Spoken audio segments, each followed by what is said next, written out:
For a pair of complex valued functions f and g with a period of 2 pi, we can define their L2 inner product as this. Here is the product between f and the complex conjugate of g, integrated from 0 to 2 pi and divided by 2 pi. And this inner product naturally induces this L2 norm, which is defined as this. In this video, we show that this inner product and this norm, they have all the properties of the inner product and the norm, as we have seen for real vectors. And therefore, we can consider the space of functions as a vector space. Okay, let's start. In the following, when there is no fear of confusion, I might drop this L2 here and here. And I mean L2 inner product and L2 norm, just for simplicity, okay? And also, unless otherwise stated, all the functions are complex valued with a period of 2 pi. Okay, so the first property, we show that the inner product between f and g plus h. Of course, f, g, h, they are all complex valued functions with a period of 2 pi. And this inner product can be split into two parts, the inner product between f and g plus the inner product between f and h. This might look already trivial, but let's try to prove this based on the definition, okay? So the left-hand side, so this is 1 over 2 pi and integrate from 0 to 2 pi and f of t times g of t plus h of t complex conjugate of it, and dt. And of course, the complex conjugate of a sum is the sum of complex conjugate. So complex conjugate of g and complex conjugate of h. And the rest is just distributive law.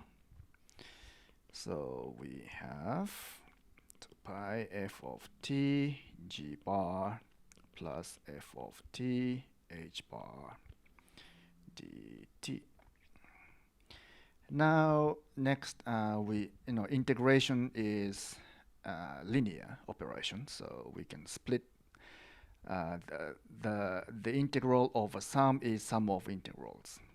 Okay, so this becomes f of t gt bar dt and 2 pi and f of t h bar dt.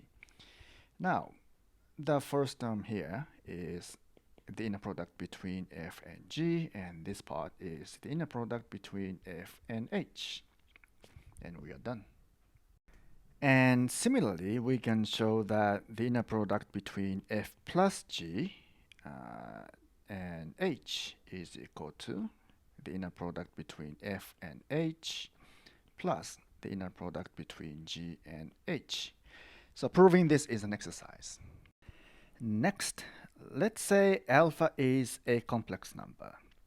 Then the inner product between alpha f, so this is the multiplication between the complex number alpha with a function f, okay? This is equal to alpha times the inner product between f and g, which is also equals to the inner product between f and alpha bar g. So alpha bar is, of course, the complex conjugate of alpha. This is also almost trivial, but let's prove it. So the first equality, alpha f times g. So according to the definition, this is alpha times f of t times g bar dt. So since integral is a linear operation, so we can put this alpha out of the integral. So alpha times 1 over 2 pi integral f of t g of t bar dt. And of course, this is equal to alpha times the inner product between f and g. So the first one is done. And now, let's start from here. And this is equal to 1 over 2 pi f of t times, of course, alpha is equal to alpha bar bar. So the complex conjugate of a complex conjugate of alpha is equal to alpha. So this alpha bar bar is equal to alpha. And g bar here. dt. Now let's combine these two. So the product of complex conjugates is the complex conjugate of the product, right? So we can combine these two as alpha bar g of t, everything bar, dt. And this is, of course, let's see. Of course, this is equal to the inner product between f and alpha bar times g. Alpha bar times g. And we are done. So if we multiply a complex number to a inner product, then depending on where it goes, we might have a complex conjugate or not. Okay, so if we put alpha into the first place, then we just have alpha like this. But if we have alpha in the second place, we have alpha bar. And next one, the inner product between f and g is equal to the complex conjugate of the inner product between g and f. So if we swap the order of the product, then we have a complex conjugate of it. To prove this, it's easier if we start from the right-hand side. So the right-hand side is equal to, so this is the definition of the inner product between G and F. And then we take the complex conjugate of everything. So of course this is equal to G complex conjugate and F bar bar here. And of course F bar bar is, this is just equal to F. So we have F of t and G bar dt, which is equal to the inner product between F and G. And we are done. And the next property, we impose a little bit strong condition. That is, f is a continuous function. Continuous function. And this implies the following.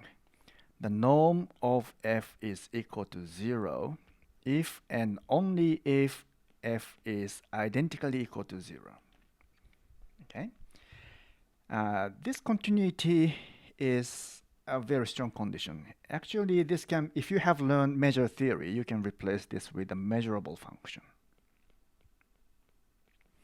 And you can replace this with an f is equal to 0 almost everywhere.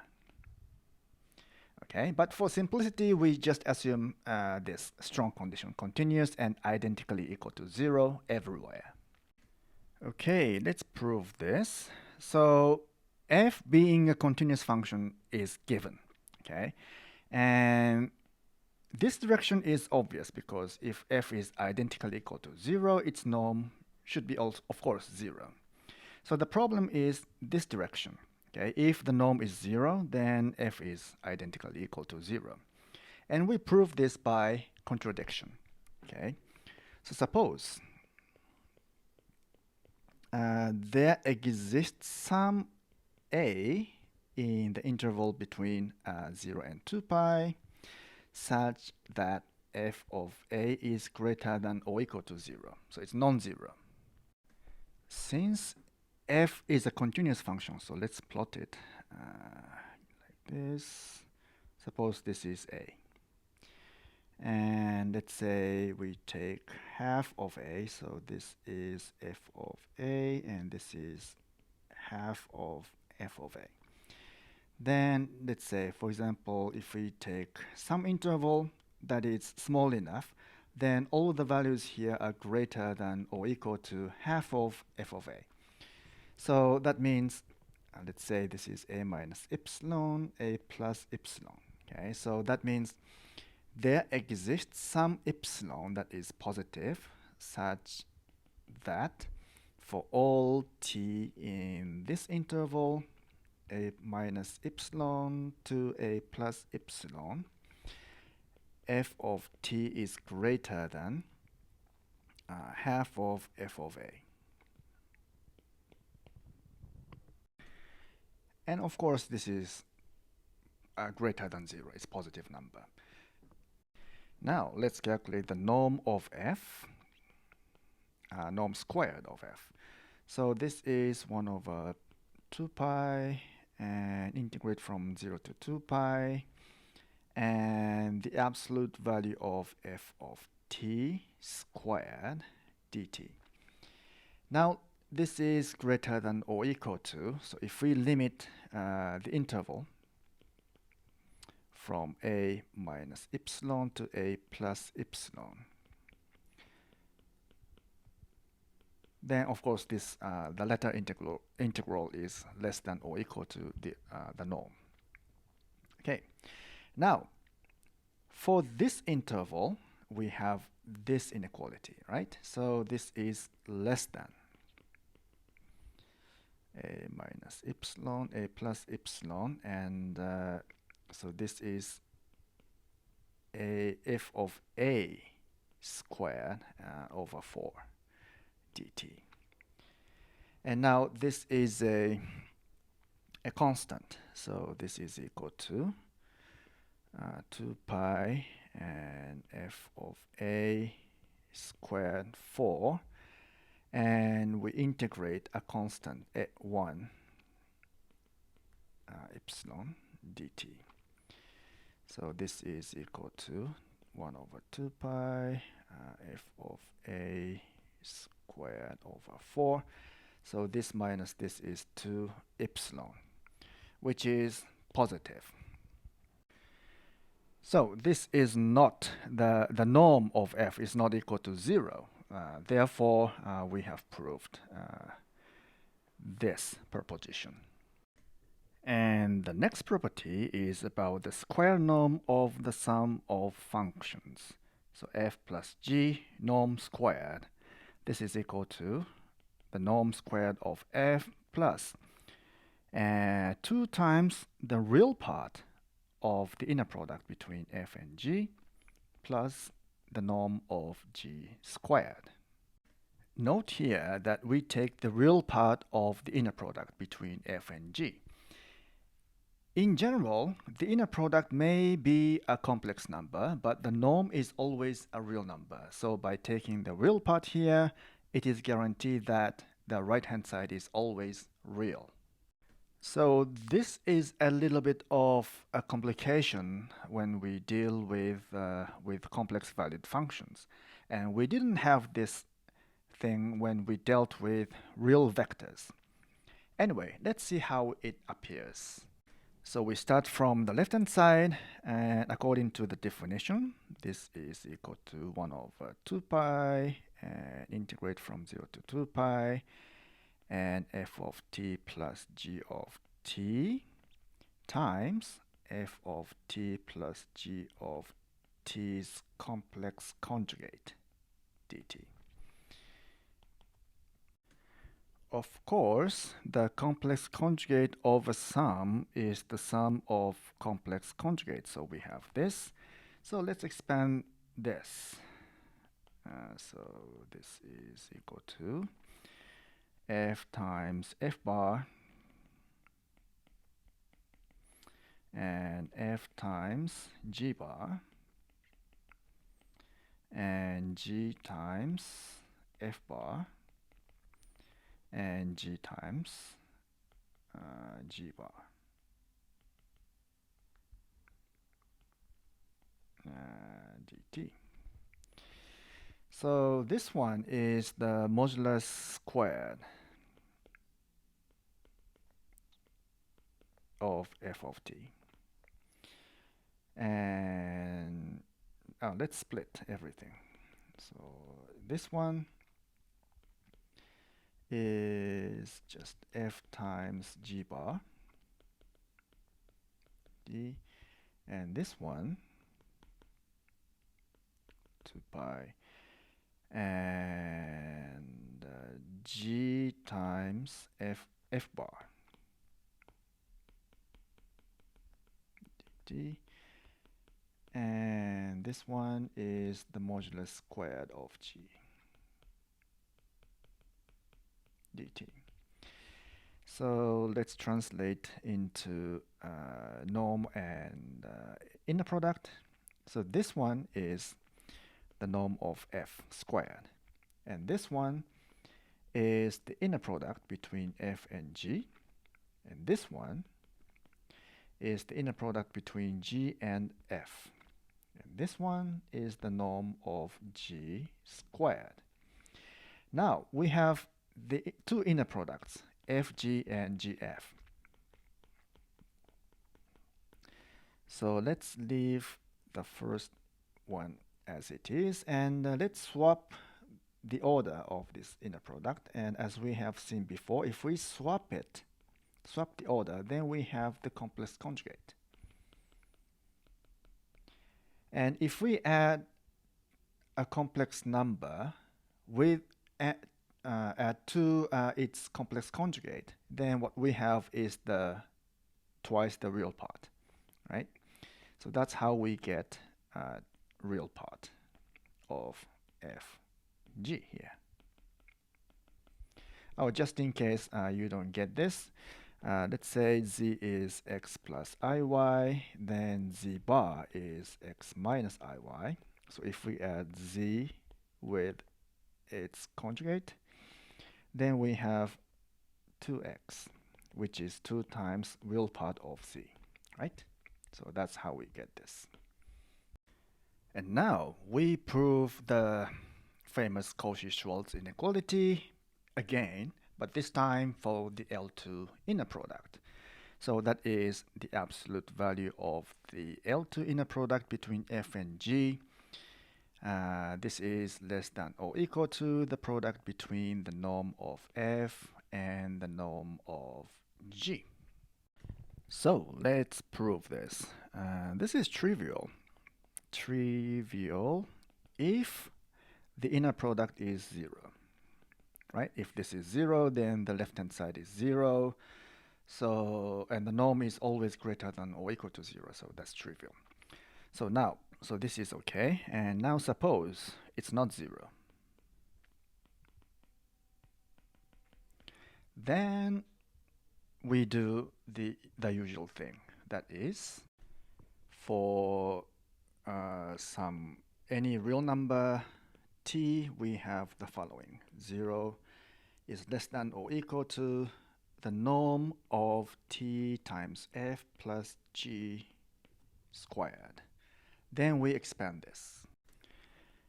And this is tf plus g, the inner product of this with itself. And as we have seen before, this is equal to the norm of tf norm and 2 real part of tf and g squared. And for this one, we can take t out, t square out, and f norm, and we can take t out. T is a real number, so it's just t here outside. And g norm squared. Now, considering this as a quadratic form in t, then this is always greater than or equal to 0. That means the discriminant of this quadratic form must be non-positive. So the discriminant of this is real part of fg squared minus f norm squared times g norm squared. So this must be less than or equal to 0. We are almost there, but a nuisance factor is this real part, which is absent in the proposition here, right? So how can we get rid of that? To do that, we define this number alpha, that is the inner product between f and g divided by its absolute value. Okay, so because of this, the absolute value of alpha is 1. Okay, and of course, the absolute value of alpha bar, its complex conjugate, is of course 1. So if we multiply this with fg, we have, so if we just substitute this, we have fg bar, fg absolute value, times f times g. So we multiply this inner product with its complex conjugate. So that will be the absolute value of this complex number squared and divided by the absolute value of f times g. So these are cancelled, and we have fg absolute value here. Now let's consider this quantity, fg squared minus f norm squared times g norm squared. And because of this, if we multiply by alpha bar squared, it doesn't change anything. And here also, alpha bar squared and f norm squared, g norm squared. And we put this inside, and we have alpha bar f and g squared, and we put this inside, alpha bar f norm squared and g norm squared.